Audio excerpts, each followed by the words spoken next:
મોહન બેટા, આ તે પાટો કેમ બાંધ્યો છે? શું થયું? કોઈએ તને માર્યો? મારા દીકરા ઉપર હાથ ઉપાડાને હું ખતમ કરી નાખીશ. બોલ, કોણ છે? એવું કંઈ જ નથી પિતાજી. તું મારાથી કઈક જરૂર છુપાવે છે? કશું જ નથી છુપાવતો પિતાજી. તો પછી શું થયું?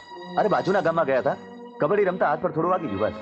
તો પછી એવી કબડ્ડી આપણે નહીં રમવાની. જી પિતાજી. કબડ્ડી? મોટો ભાઈ, આ શું છે કબડ્ડી ને? ભાઈ સાહેબ કબડ્ડી રમવા ગયા હતા, હાથ તોડીને આવ્યા. શેઠ, કબડ્ડી રમત જ એવી છે, હાથ પગ ભાંગ્યા જ.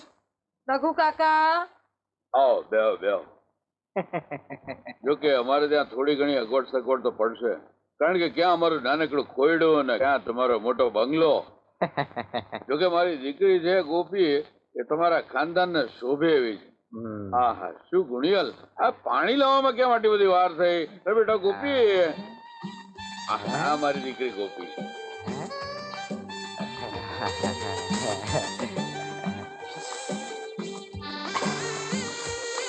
મારી દીકરી ભારે શરમાળ છે. મને શરમાળ છોકરીઓ જ પસંદ છે. તો તમારા વિચારો સાથે મારી દીકરી એકદમ ફિટ બેસી જાય એવી છે. સાચું કહું છું. અમે તમારા તરફથી હા જ સમજીએ ને અમારા ભાવિ જમાઈરાજ. 100% પાકું જ સમજો.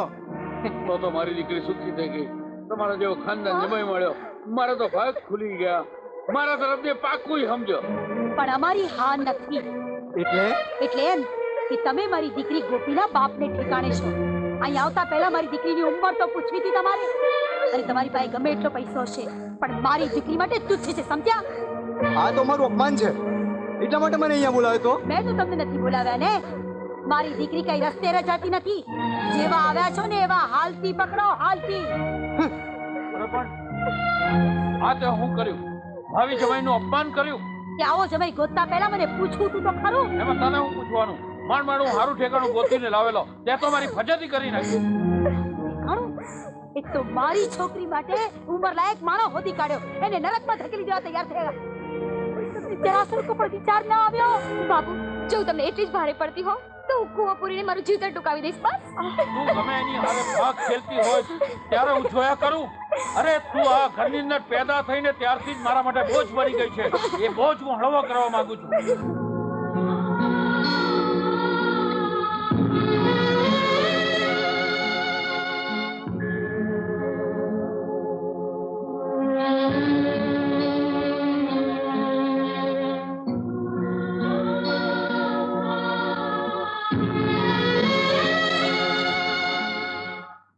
ભાઈ, મને આ છોકરી ખૂબ ગમી.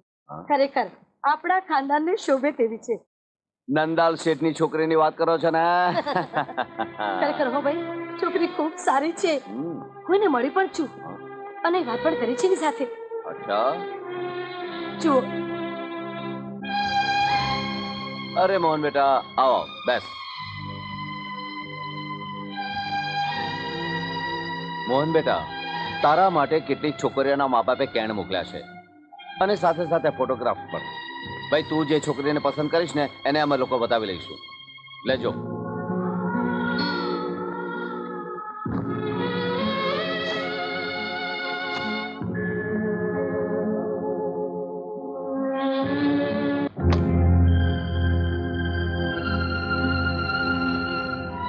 કેમ, આમાંથી કોઈ છોકરી તને પસંદ નથી?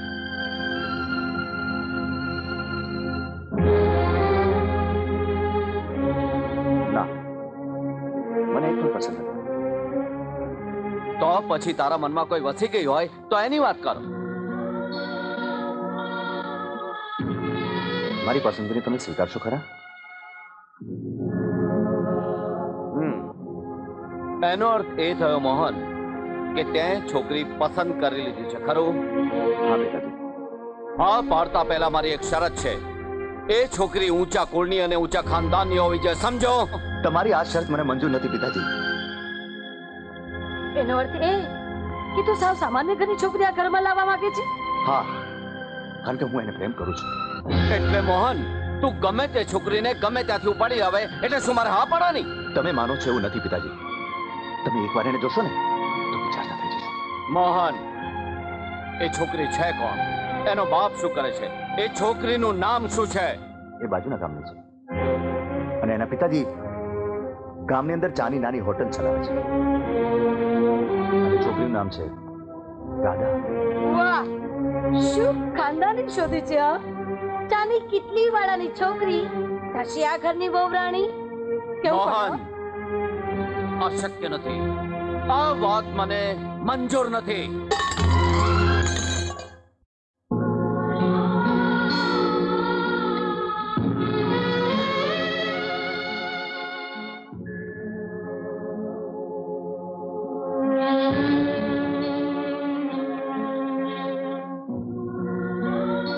દીકરા, કેટલાય દાડા થયા તને મળવા નથી આવ્યો. એ હવે નહીં આવે બેટા.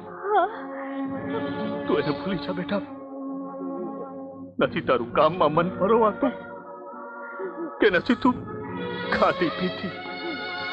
બેટા, તું એને ભૂલી જા બેટા. નાના શેઠ, હાલો જમી લ્યો. મારે નથી જમવું.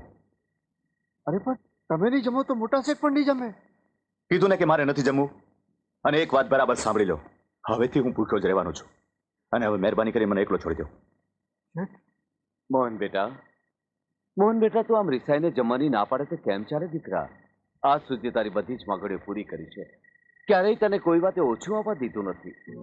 અને છતાં જેની સાથે જીવન જોડવા માંગુ છું એની જ ના પાડો છો.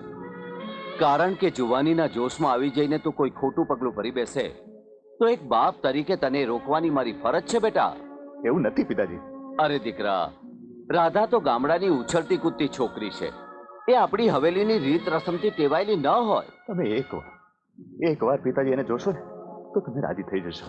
એની હું ના નથી પાડતો દીકરા, પણ દીકરા, સંબંધ તો હંમેશા બરોબરિયાની સાથે જ બંધાય. અરે વાત જો ત્યાં જ આવીને ઊભી રહેવાની હોય ને પિતાજી, તું કોઈની સાથે નથી પરણવાનો. અરે હું આજીવન કુંવારો રહીશ. ના બેટા ના. બેટા, અરે બેટા, તું તો મારો એકનો એક દીકરો છે. મારો વંશ વેલો ટકાવી રાખવા માટે હું ગમે તેવા કડવા ઘૂંટણ ગળે ઉતારી જવા માટે તૈયાર છું. મોહન બેટા, તું જો રાધા સાથે લગ્ન કરીને સુખી થતો હોય ને તો મારા તને આશીર્વાદ છે. સુખી થો બેટા.